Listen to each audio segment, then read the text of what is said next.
Hi everybody, Bearded Rogue here, and today we're going to talk about the New Japan Wrestling G1 Climax 28, the G1 Climax tournament for 2018. I said I was going to talk about this later on once I'd caught up to it. I've officially watched the whole thing from start to finish. There will be some spoilers in here, so if you're still looking to watch the remainder of the tournament yourself, by all means, pause the video, come back to here, and you can hear my thoughts on it. But there will be spoilers in here. I'm not going to cover every match. I'm not going to announce every winner, but I am going to tell you who won the overall tournament and my thoughts on that, and highlight some of the competitors and the storylines that were developed through this tournament, and various other things. So, let's get started. So, the first thing I want to say about this tournament is this is the first ever G1 Climax with English commentary. Last year, the G1 Climax finale, the last show of the tour, was in English, and that was it. All of the tournament leading up to it did not have English commentary. This made it a little bit harder to watch. It's not impossible to watch New Japan's wrestling without commentary. The matches kind of tell their own stories. The moves kind of tell their own stories. The announcers, the Japanese announcers, get excited at the proper times and everything. But it's very, very interesting to hear the analysis of where everybody is in the standings, past grudges or feuds that may be reenacting themselves inside of the tournament, or just the overall storyline that each wrestler is kind of in the middle of. So the English commentary greatly enhanced the experience. This is the first time it was offered. This year is my first full year of New Japan World subscription. I started in December or November of last year. So far, the G1 Climax tournament alone has made has made it, as it were. Not all of the Best of Super Juniors tournament had English commentary. Several of the dates did. It wasn't just the final. I really hope that next year it has complete English commentary coverage. I would love to see that. World Tag League will be coming up later in the year, and I would love to see it with English commentary. I don't know that it's going to be fully supported, however. The G1 Climax makes sense as the first tournament to add English commentary to, because the winner basically punches their ticket to Wrestle Kingdom, which is New Japan's WrestleMania, that takes place just after the new year in January of every year. You win the G1 Climax, and then you get a contract to face whoever's holding the title at that time. Oddly enough, you also have to defend this contract. Even though somebody won the G1 Climax, they could no longer have the contract by January, and the person who was champion when they won the tournament could no longer be champion. So, who won the Climax doesn't necessarily determine anything storyline-wise about who they meet in January, which is interesting. We'll see how it goes, but So because it has direct ramifications for Wrestle Kingdom, it makes perfect sense that this is the first one to be all in English. Best of the Super Juniors is largely a, you get a shot at the junior champion, and that's pretty much it. You just immediately get your title shot. There's no, prolonged contract. There's no, you get a contract to meet whoever's the champion at such date. It's just literally, here's your match. Glad you enjoyed your tournament. It is what it is. It is what it is. That said, this year's G1 Climax was very good. It's the first one I've watched in its entirety, so I can't compare it completely to last year's. I did watch several of the events, the ones with English commentary, that took place last year, but I didn't get to watch the whole tournament because it wasn't all available in English. there were all sorts of storylines, and I love the way that the New Japan has storylines intertwined in tournaments. I think tournaments in and of themselves are a very effective format for professional wrestling. It's a very quick way to inject a lot of emotion into a situation. Wins and losses matter. Because you're going to continue to see people moving on, and there are some people who are just going to disappear. I think it's the reason why the Cruiserweight Classic, the Mae Young Classic, the UK tournaments, and all of those things have been so successful in the WWE. I think it's why the old King of the Ring concept worked really well. I think it's why the WrestleMania where Randy Savage ended up winning 3 matches in a night to go on to become champion works really well. Tournaments just add excitement and add stakes to a storyline. You know, everybody watches the NFL playoffs, you know, everybody watches the NBA playoffs and, you know, all of the playoffs in baseball because there are real stakes.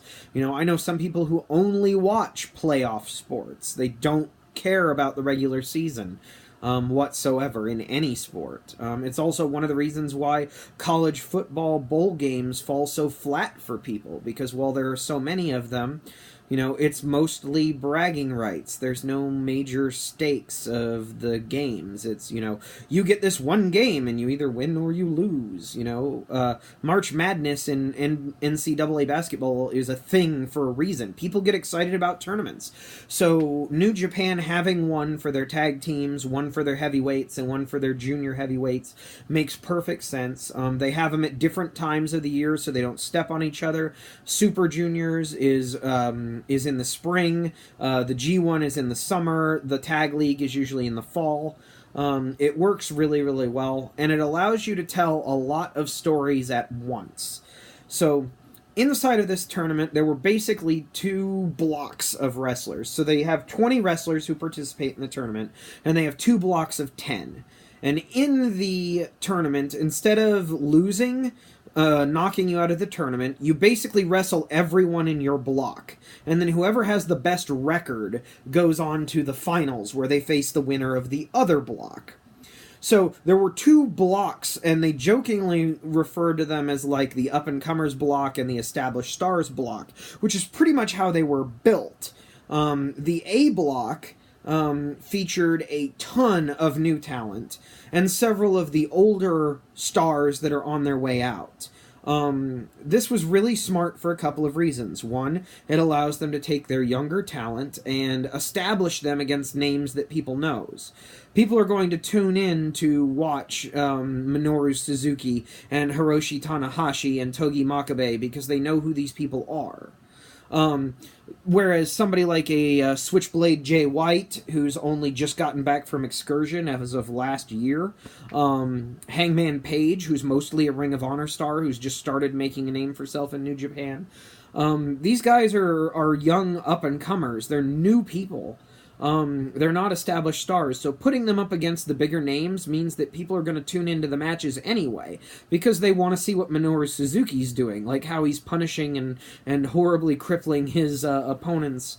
And it gives also bragging rights to the new talent if they beat the old stars. You know, the A block featured a few major people. And the big name of the block, other than the older talent, was Kazuchika Okada. Except Okada was walking in after having the longest championship reign in history, most title defenses, successful title defenses in history. But he was walking in having lost his title to Kenny Omega, and then, on top of that, having not won a singles match in several months, which was a very interesting scenario. Here you had this champion who was going through like a midlife crisis, like he lost his belt and suddenly he didn't know who he was anymore. So it was kind of a way for them to help establish him all over again, because everybody knows Okada the Rainmaker as champion. You know, he's the IWGP Heavyweight Champion. Everybody knows that. But this is a new Okada. This is an Okada that's beatable. This is an Okada that is now trying to establish what does he do after he set all these records. And he said before the tournament that his goal was just to smile. and enjoy wrestling again. And I think it's really interesting that they played this up as him, you know, having this huge relief of no longer having the belt on him. Yeah, he didn't want to lose, and yeah, he wanted to keep his title, but you know, now all the pressure's off. He's in the hunt again. He's not the hunted. And so it was a very different attitude. Like, he showed up with dyed red hair and doing goofy things. He would walk out to the ring with these balloons that he would bat around every night. Like, it really seemed like he was having some major crises. And early on in the tournament, he was failing. You know, he dropped several of his early matches against foes that he should have beaten. Including some of those young up-and-comers, specifically Switchblade Jay White. Switchblade is a New Zealander. He is homegrown New Japan talent, even though he is Gaijin. And this is a big deal. He went through the New Japan dojo system. He went on excursion to, in this case, Ring of Honor, where he established you know, more of a body of work and more of a unique style. And then he came back from excursion as the Switchblade character, who kind of headhunts people. He's an opportunist, he's a snake, he's a heel, and he has absolutely no qualms cheating to win. He was originally invited to be in the Bullet Club by Kenny Omega, who's now the current champion, who at the time was the U.S. champion. And rather than accepting the invite, he instead kicked the crap out of Kenny Omega. And then joined Chaos, Bullet Club's rival faction, Okada's faction. The difference is that Jay White isn't a team player. He doesn't actually help anybody in Chaos. And throughout all of the tournament, on the off nights of the block matches, so when A Block isn't wrestling, they are doing opening tag matches with various other people. So they're still on the tour every night, but one night's a tournament match, next night is a tag match, then a tournament match, tag match, tournament match. And so Jay White was paired up with various members of Chaos and basically just left them out to dry. Like, he really earned his heel heat, like doing underhanded tactics and nasty things during the tournament. During the last major pay-per-view, when he lost his U.S. championship, because that's the other thing he did in the meantime, is after he turned on Bullet Club, he then went and beat Kenny Omega for the U.S. championship, which he's only the second person to ever hold that belt. And he continued being a snake during that time period. He lost it to Juice Robinson and entered this tournament, so, you know, he's been a champion, had one of the major belts on him. You know, he's in Chaos but isn't helping any of them. He doesn't like Bullet Club. Bullet Club doesn't like him because he turned on them. He's very self-interested, not going to help anybody if it puts him in danger. He's not at all above cheating or breaking rules to win. He also is single-handedly responsible for injuring JR during the Strong Style Evolved event that was a co-show with Ring of Honor.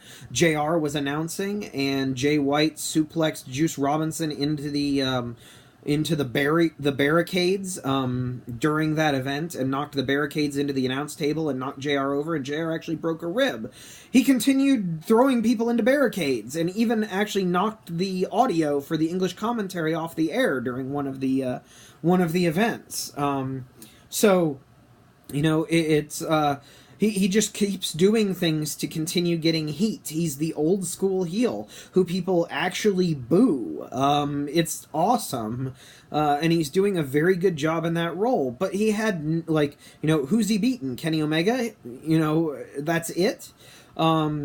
He came back at Wrestle Kingdom and lost to Hiroshi Tanahashi, who was suffering from multiple nagging injuries.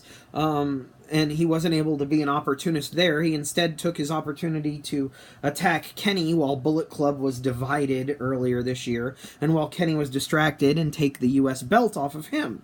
So he's a real jerk. And he really established himself in this tournament. He had really great matches with multiple people on the roster. You know, he had a great match with Okada, who he beat. He had a great match with Tanahashi, who he beat this time. And that kind of establishes him as a real threat. Like, he's legitimately someone dangerous. he was undefeated up until that point, up until he ran into Minoru Suzuki, who is a bigger heel than him, who basically schooled him. You know, he decided he was going to get fresh and arrogant and cocky on someone who likes inflicting pain on other people.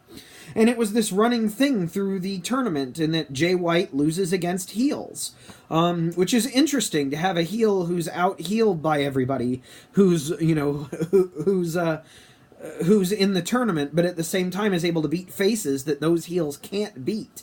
It puts him in a very unique position as a very unique talent, and I think they showcased him very, very well. Another breakout star from the A block was Hangman Page. As I said, he's there from Ring of Honor. He got some wins over some established names. It was very cool to see him do his best. There were several people he lost to, but his match with Okada is kind of where Okada turned everything around. Like, he came out during the tag matches and told Okada he didn't want Okada, you know, messing around. He wanted the real Okada. He wanted to fight, you know, the longest reigning champion in history. He didn't want to fight Goofy Balloon Man, and Okada really turned it on. And for the rest of the tournament, Okada was more like the Rainmaker of old. So it was a very interesting that they let him have that kind of effect on Okada, and at the same time had him put on really great matches against multiple people in the tournament. Really, really high quality stuff. The A block also featured, as I said, Minoru Suzuki, who started out losing a whole bunch and then ended up coming back, surging back after beating Jay White to become a real threat. They had Togi Makabe, who's one of the older talents in the Federation. There's a chance he may not be in the G1 next year. He's not old, but they're at the point where 20-man roster tournament may not include him next year. Several of the people who were in the tournament last year, Yuji Nagata and some of the other big names who were contemporaries of Makabe, weren't in this tournament. So I wouldn't be surprised if we don't see Makabe back next year. And this was kind of the story of his decline. Like, he was losing matches against people that he shouldn't necessarily be losing to. And at the same time was doing, you know, still put in a respectable showing. Like, he wasn't utterly decimated, but it's very clear that he's kind of on his way out. Another major talent who did a real good job of continuing to establish himself is Evil from LIJ. Evil is one of my favorite members of LIJ. I basically love the LIJ faction. Everybody in that faction is fantastic, except for maybe Bushi, who's only okay. He's really talented, but he's not nearly as interesting as the others. And Evil was the only member of LIJ in this block. And he managed to put in a very dominant showing. Every match that he lost, he barely lost. And every match that he won, like, he established himself really solidly as a dangerous player. Last year, he was the only person to beat Okada in the G1 tournament. And he's one of the few people to beat Okada during Okada's longest title reign of all time. The G1 matches are not for championships, but this is another interesting thing that they establish. And we'll get to that more in B block. But if you defeat a champion in the G1, you earn a match against that champion for the title later on. So wins against champions matter, and last year, Evil won against Okada, which kind of surprised everyone, and then got a championship shot at Okada. He was the first person Okada had to defend the championship against after the G1 was over. He was unsuccessful, but it was basically what put him on the map. This year was kind of more of the same. Evil is legit dangerous. And that's cool to see. I'm glad that they're going to keep him up there. He spent a lot of the early part of this year in a tag team with Sonata, also of LIJ. And they held the belts for a little while. But he's actually held the Never Openweight Trios Championships and the Heavyweight Championships this year with Sonata, and Bushi was the third member in the Trios. You know, he's established himself as a legit dangerous person. And I think that's the thing that really sets LIJ apart in a lot of ways from some of the other factions, is that they're really trying to establish everybody as a serious main event contender. You know, Hiromu is their, you know, junior heavyweight contender. Bushi is also a junior heavyweight contender. Both of them are multi-time champions.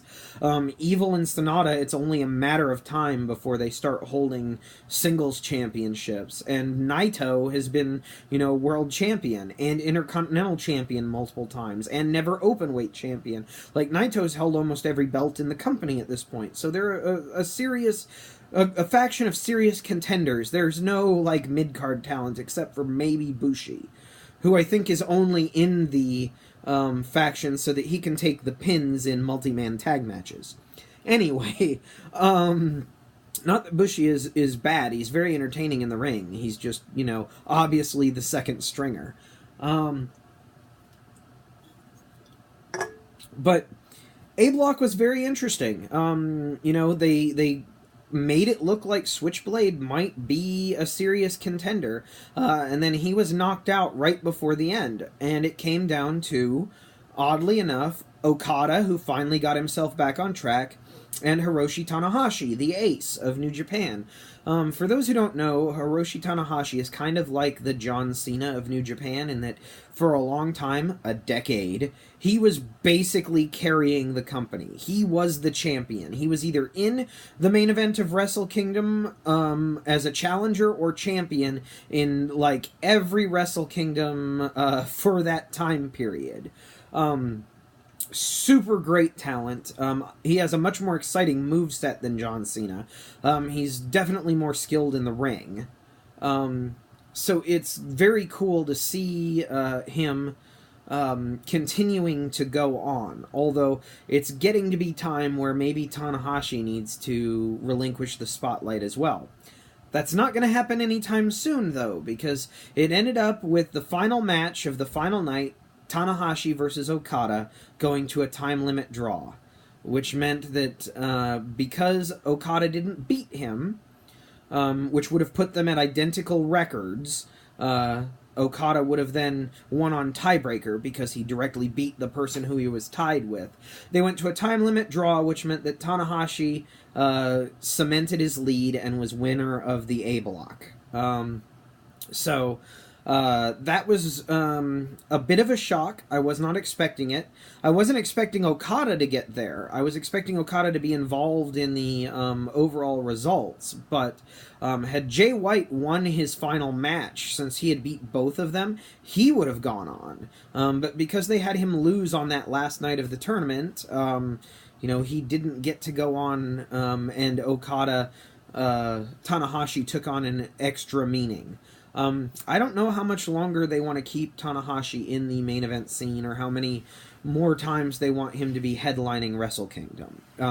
He recently starred in a movie over in Japan, which is big news. I think that's probably part of why he's going to be main eventing Wrestle Kingdom, because he is a celebrity over there. He's extremely well known. He can still go in the ring. He is, however, fighting off multiple nagging injuries, and they talk about it on commentary. He, you know, has a bicep tear that didn't heal all the way. He has, you know, a knee that's really messed up right now. Has to keep it wrapped at all times. Like, he's fighting under a lot of nagging injuries since he's been doing this for as long as he has at the top of the company, putting on, you know, amazing matches. The A Block had some really good matches. Tanahashi Okada was great. Okada Jay White was great. Tanahashi Jay White was great. Jay White Minoru Suzuki was great. Hangman Page and Tanahashi was really good. Hangman Page and Okada was really good. I'm going to mention the Tongans in the next block, in B block, but Bad Luck Fale was in the A block, and he's the first person to make it through the G1 tournament, having never been pinned or submitted. However, he was disqualified multiple times. And so we'll get into the Tongan, the Bullet Club originals in the next block, because Tama Tonga's there, and it's a little bit more relevant there. But Bad Luck Fale was not a major factor in the tournament this year, other than storylines around the latest fracture inside of Bullet Club. So Hiroshi Tanahashi wins A block. Then we get to B block. B block was the champions block. All of the major singles champions, other than the junior heavyweight champion, were in this block. Juice Robinson, the U.S. champion, Hiroki Goto, the never openweight champion, Kenny Omega, the heavyweight champion, all of them were in this tournament. The other one that was missing was the Intercontinental Champion, and that's because Chris Jericho is currently the Intercontinental Champion, and he was not in the tournament. But never openweight U.S. and the heavyweight champions were all in this tournament. And as I said, all of them, if they lose, get somebody in line to face them for the championship. So there's all sorts of interesting implications that come from that. Because this was the champions block, this was basically established names.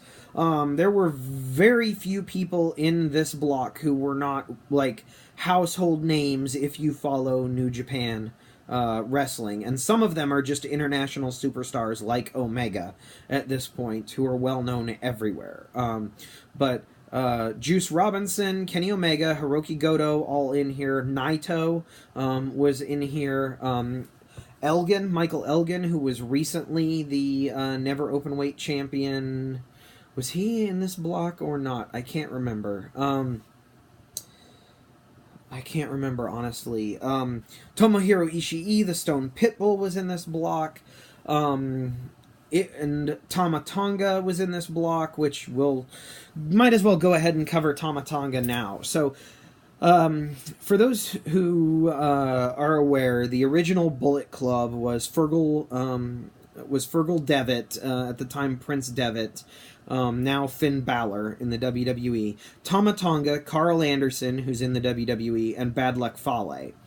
Bad Luck Fale and Tama Tonga are two of the original members of the Bullet Club. They're two quarters. They're one half of the original Bullet Club. And during the faction split between Cody and Kenny and the infighting of Bullet Club, they stayed basically completely neutral until the end of the Super Juniors tournament, at which point...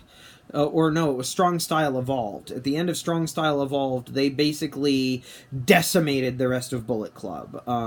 Tama Tonga, his brother Tongaloa, their father Haku, came out and basically beat up everyone. The Young Bucks, Kenny Omega, it looked like they might, Hangman Page, it looked like they might have allied themselves with two of their buddies who hung out with them a lot, in Chase Owens and the Tokyo Pimp, Yujiro, but they turned on them too. They beat both of them down.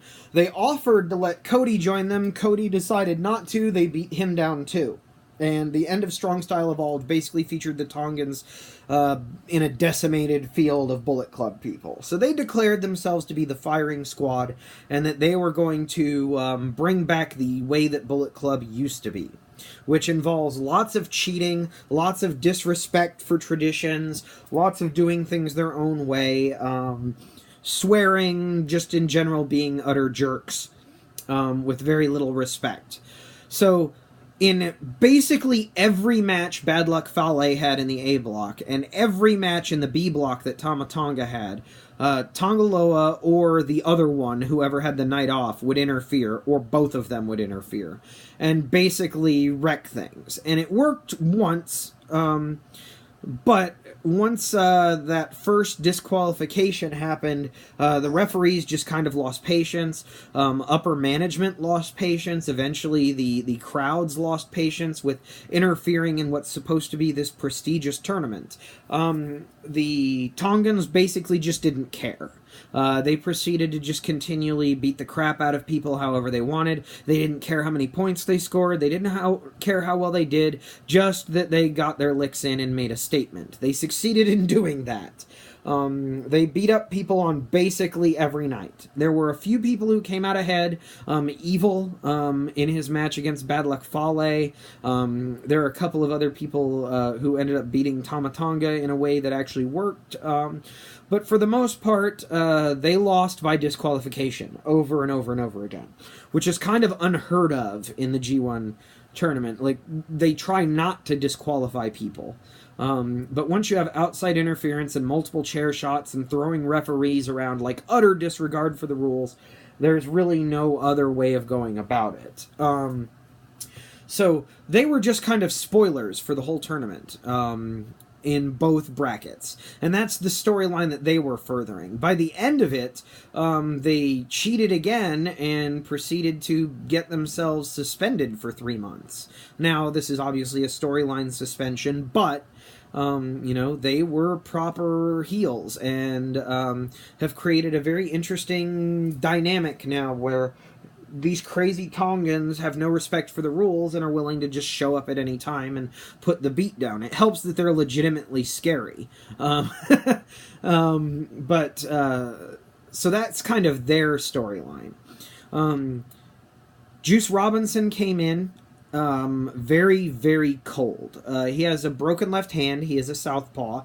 I think the broken left hand is mostly kayfabe. I think it may have been injured at one point and they played up the injury. He came in with a cast. After the first couple matches, they said he was going to be medically evaluated to see whether he could take it off. He couldn't.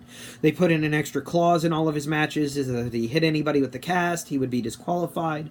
So he had major problems winning, which means that there is now a line of people who defeated him, who are in line for U.S. title shots, which is going to make his time as champion very interesting, because he's either going to lose the belt to one of these challengers, or he's going to have to run a gauntlet to prove himself, which is pretty cool.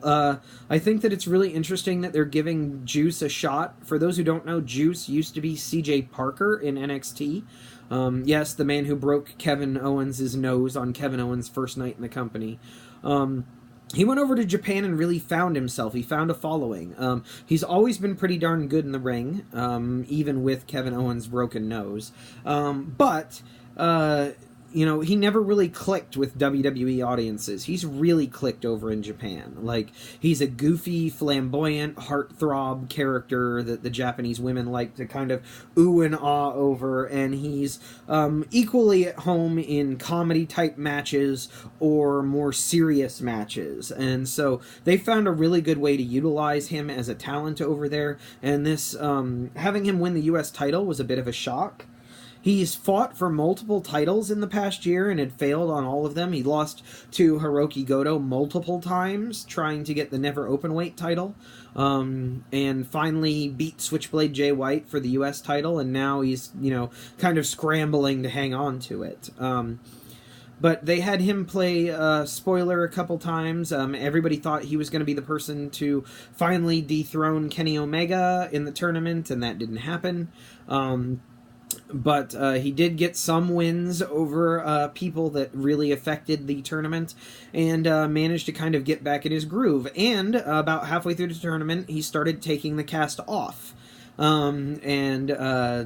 Since he was hitting people with a broken hand and not a cast, they couldn't disqualify him, but the left hand of God, as they call it, basically a near knockout punch that he throws with his left hand, is the setup for his other finisher, the Pulp Friction. That changed his winning ways, so who knows, maybe he just needs to do this whole risk-reward and see how far he can push it with this broken hand. Interesting storyline. Goto, who normally performs really well in G1 tournaments, he's won a couple of them, was middle of the pack this time. He didn't have any major standout performances, but he was very much a measuring stick for everybody else. It was very interesting. He has a couple of people lined up to fight him now for the Never Openweight title that will be pretty interesting. I'm going to talk about the three, like, major names, the three who were in contention near the end. But let me see, who else was in that block? Oh, yes, the MVP of the tournament, Tomohiro Ishii, the Stone Pitbull. Tomohiro Ishii put on amazing match after amazing match after amazing match after amazing match the whole tournament. Oh, and Sonata. Sonata's the other MVP. But Tomohiro Ishii just continually put on fantastic matches with everybody he was with. He ended up being the first person to dethrone Omega in the tournament. Omega's first loss of only 2. You know, it was a pretty big deal. Ishii was spoiler in this one. He had fantastic matches with Naito. He had a fantastic match with Sonata. He had a fantastic match with Omega. Ishii just did great in this tournament. Like, even early on, his match with Tama Tonga was one of the better ones because he was just fighting all of the Tongans at once. Because Ishii is a badass. But yeah, he's definitely being elevated to main event levels. He's held world titles in other promotions, so it's cool that they're going to put him out there. And spoiler alert, he's going to be the first challenger for Kenny Omega's title after this event. The next time Kenny defends his title, it will be against Ishii. Since Ishii is the first person to dethrone him during this. So, it'll be very interesting to see where they go with that. I don't anticipate Ishii winning that, but I don't know. Stranger things have happened. Ishii's kind of spent his whole, or spent a lot of his time, as, Toru Yanu's, tag team partner, which is a very weird juxtaposition. They actually had a match. Yano was also in the B block with the champions, which I'll get to Yano in just a second. But Ishii was amazing in this tournament and really earned that title spot, and I can't wait to see where he goes from here. I think this is where they finally decide, yep, he's going to be in the heavyweight picture, not just the never open weight picture or the tag team picture. So very cool for him. Sonata, same way. Sonata was really allowed to shine in this tournament. He got some fantastic matches. As I said, his with Ishii was really good. His with Omega was really good. His with Naito was super exciting.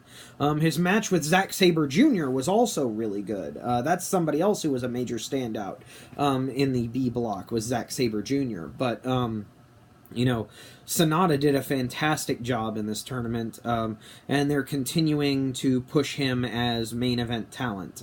He defeated, and him and Kota Ibushi. Sonata and Kota Ibushi is one of the best matches I have ever seen in my life. You have to look that one up. But, you know, Sonata fought Okada as well earlier this year during Okada's longest title reign and put in a really good showing. Him and Evil are both up-and-comers out of LIJ, and that's really cool to see. Zack Sabre Jr., they kind of debuted Taka Michinoku as his manager of sorts. Taka comes out and announces him and, you know, does this whole spiel and asks the audience who they think's going to win, his opponent or him. It's really, really well done. They did a really good job of, even though Suzuki-gun, the faction that they're a part of, is a bunch of downright nasty cheaters run by Minoru Suzuki, they did a really good job of having Taka not interfere in any of the matches. Like, he was loud and vocal and coaching Zack. There's even in the match against Tetsuya Naito, he calmed Zack down, because Naito is just infuriating to people. So he played a fantastic role as manager. The only match he actually got involved in physically was the match against Tama Tonga, and that's because the Tongans were already cheating. So nobody really blames him there. Like, nobody was upset when Evil started pulling out chairs after he had to fight off everybody in Bad Luck Fale's match. So, you know, if somebody cheats against you, a little bit of cheating is warranted. But that's the only match he interfered in. The other major thing is that he gave Zack a finisher finisher that isn't a submission. Zack Sabre Jr. has started doing the Zack driver, which used to be Taka's finishing move, the Michinoku driver. That's kind of become a really popular move on the indie scene, but Zack having a high-impact, out-of-nowhere finisher gives him something that he was seriously lacking. Also, Zack has a personality, but he's like a very like dry, sarcastic, rude asshole. Like, you know, earlier this year when he was going to be fighting Okada, he was in one of the other tournaments, and they were nobody had an answer for his submission moves. He was just going through major names left and right. And they asked him why he was winning, and he said, it's because everybody else fights with their heart and I fight with my brain. And a strong hatred of the British Conservative Party. That's kind of his sense of humor.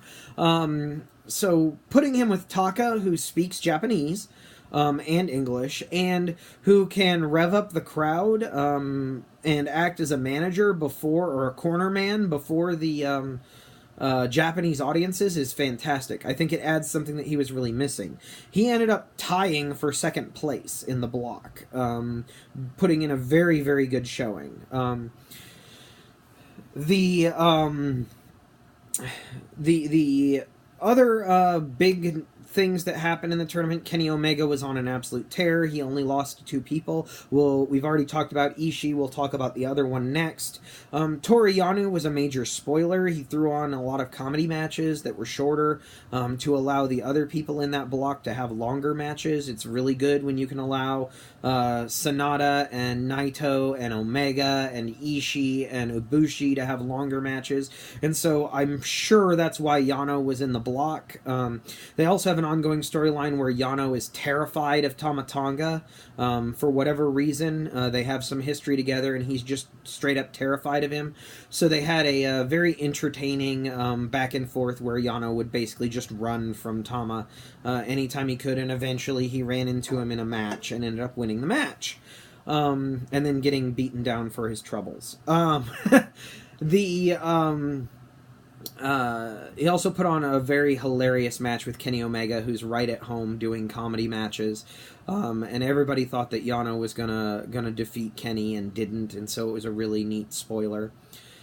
But now we have to talk about the man of the hour, the star of the B block, Kota Ibushi. I first saw Kota Ibushi in the WWE Cruiserweight Classic. Since then, I've gone back and looked up nearly everything the man has ever done, because he is amazing. Absolutely amazing. And in the Bullet Club Schism earlier this year, he came back to Kenny's side. They used to be a tag team called the Golden Lovers. They are once again. So he and Kenny have kind of reunited and are friends again and working together.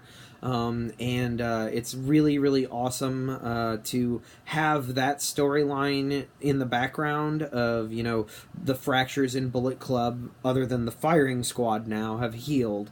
And Kota and Kenny's relationship has been accepted by everybody in the Bullet Club.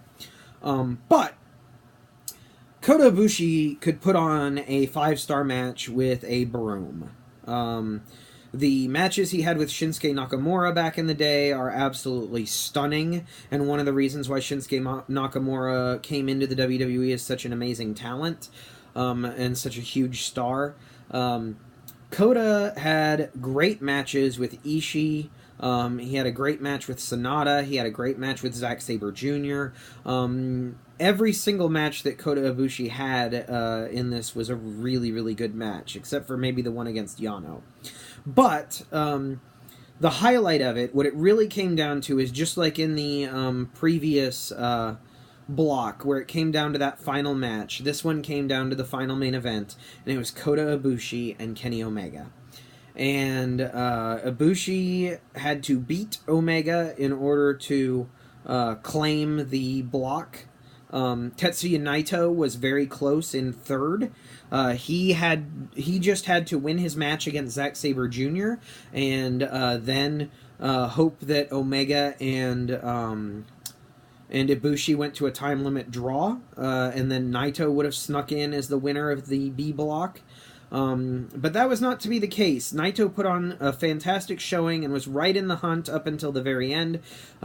He was very much tied for basically second place with Zack Sabre Jr., who defeated him on the final night to end his hopes of winning the block, and Kenny Omega. That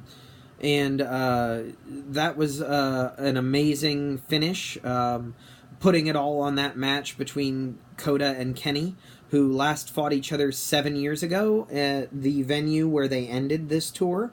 A match where they were both basically kayfabe suspended from performing in that arena ever again because of how brutal and nasty it was. And now they came into it as friends and direct competitors and put on an amazing clinic of a match. It was really good. And Ibushi won. Ibushi ended up coming out on top.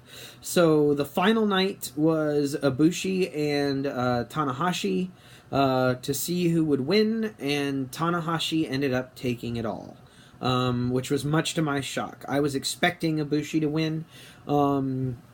Once it came down to Tanahashi-Ibushi, I was expecting to see Ibushi win so that the rematch between Ibushi and Kenny could come down the line. Now, Ibushi was one of two people who beat Kenny. Kenny has to fight Ishii, but Ibushi technically has a title shot right now because of his victory over Kenny. So even though he lost to Tanahashi, there's a chance that we could still see Tanahashi-Ibushi at Wrestle Kingdom if Kenny defends against Ibushi, before we get to January. So very interesting where this will go. Again, I was really hoping to see some of the younger talent, more established talent, honestly, but younger talent winning the B block. But the stories that they ended up telling were very, very cool. The final match, Kenny Omega was out in Ibushi's corner against Tanahashi. Tanahashi actually had Katsuya Shibata, who's currently working as a trainer after his horrific injury that put him out of wrestling, self-caused injury due to headbutt.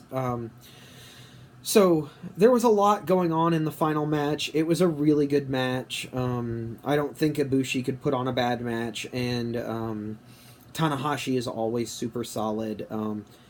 It was really good. It was a really good tournament from start to finish. The person that I wanted to win didn't win, but they managed to establish several new names. They managed to start several title feuds going forward. Kenny Omega has Ishii. Juice Robinson now has, on the last night of the tournament, he lost in a tag team match against Cody Rhodes, who said he's coming after the U.S. title. Plus, Juice lost to multiple people in the tournament. Goto lost to people in the tournament, and is going to have several challengers. Minoru Suzuki started out cold and then became an absolute force of nature near the end of it. Makabe's on his way out. Jay White is now a established main event star. Hangman Page put himself on the map. You couldn't ask for much more. Tournaments like this do so much for the talent involved when they're well booked, and this was a very well booked tournament, regardless of how you feel about the end result. I think that nobody came out of it looking worse. Fale and Tamatonga are officially hated, and they're rule breakers and bad boys and willing to do anything and dangerous, and they established all of that by losing miserably by disqualification multiple times. Pretty much everybody's story was forwarded by this. It's a fantastic tournament, and I'm glad to finally be able to see it in its entirety this year. So if you have any interest whatsoever in wrestling, I highly recommend New Japan. I highly recommend watching the G1. It's hours and hours of events. It's basically 30 hours of wrestling, because each wrestler faces each other wrestler in their block, so that's 9 nights for each of them. It's actually more than that, because it's each block has 9, so it's 18, 19 pay-per-view length events, so 19 events at 3 hours each. Yeah, there you go. That's a lot of wrestling, and all of it is quality wrestling. You could probably skip the tag team matches and stuff at the beginning, but they use those to continue furthering storylines, to hint at who's going to win for the next night, or to establish patterns or various other things. You know, set up people with injuries that they're going to carry into the tournament match that they're having next. Really, really solid event, and I'm really glad that I got to watch it all. I can't wait to see all of the stuff that comes next, and I can't wait to see where we find ourselves come Wrestle Kingdom. You know, will Kenny still be champion? Will Tanahashi still have his contract for Wrestle Kingdom? We don't know. You know, how are all of the other titles going to be impacted by wins and losses in this tournament? We don't know, and that's one of the reasons why we watch. But super quality wrestling, amazing tournament. New Japan is the best product in the world wrestling-wise right now, other than maybe production values. It's knocks it out of the park every time. So that's all I gotta say, guys. This is a really long one, but I'm covering a huge, gigantic tournament and wanted to cover a lot of the major points in it. So if you watched the whole video, thank you very much, and check out New Japan if you aren't already, and I'll see you guys tomorrow.